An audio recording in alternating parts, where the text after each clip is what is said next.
আসসালামু আলাইকুম। আপনাদের মাঝে প্রাণ জোড়ানো সাবুদানার ডেজার্ট নিয়ে চলে এসেছি। বন্যার রান্নাঘরে আপনাদের স্বাগতম। এটা দেখতে যেমন লোভনীয় হয়, খেতেও দুর্দান্ত টেস্টি হয়, আর এটা স্বাস্থ্যের জন্য খুবই উপকারী। সারাদিন রোজা শেষে এমন হেলদি খাবার সবারই অনেক প্রয়োজন। এখানে সাবুদানাগুলো একটু পানি ফুটে আসলে সাবুদানাটা একটু সিদ্ধ করে নিতে হবে। সিদ্ধ করে ঠান্ডা পানি দিয়ে এটা ধুয়ে পানি ছেঁকে নিব এবং দুধটা রেডি করে নিব। এখানে লিকুইড দুধ জাল করে একটু ঘন করে নিতে হবে। নিয়ে এর মধ্যে পরিমাণ মতো চিনি অ্যাড করব। যে যেমন মিষ্টি খেতে পছন্দ করেন সেই অনুযায়ী এখানে চিনিটা অ্যাড করবেন। চিনিটা দিয়ে খুব ভালো করে মিশিয়ে নেওয়া হয়ে গেলে এখানে অ্যাড করে দিব গুঁড়ো দুধ। এতে টেস্টটা দ্বিগুণ বেড়ে যায়।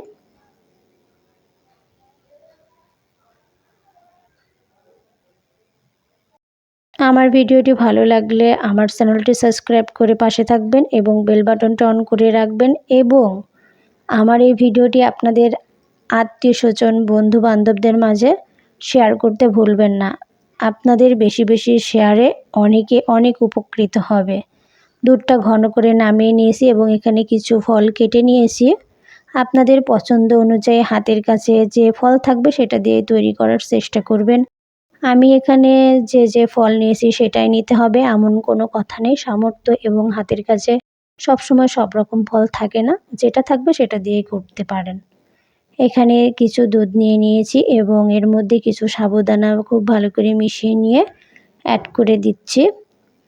ছোট টুকরো করে কেটে রাখা তরমুজ, আঙ্গুর, আপেল, পেঁপে, কিছু খেজুর চিকন করে কেটে নিয়েছি এবং কলা খুব ভালো করে মিশিয়ে নিব।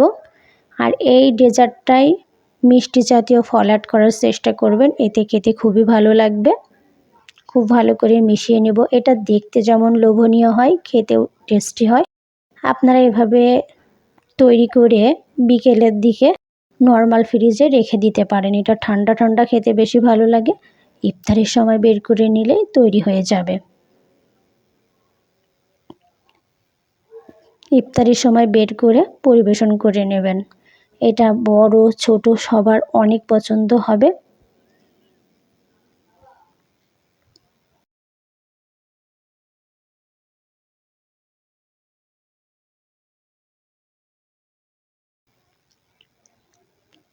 এখানে আমরা একটা গ্লাস নিয়ে নিয়েছি, এখন পরিবেশন করে নিব।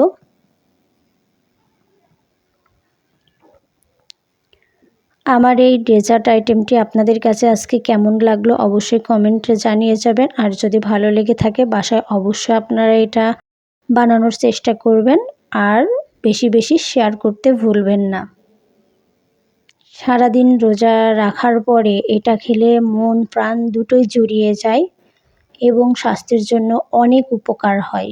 সবাই ভালো থাকবেন, সুস্থ থাকবেন, আর এই রমজানে বেশি হেলদি খাবার খাওয়ার চেষ্টা করবেন। আল্লাহ হাফেজ।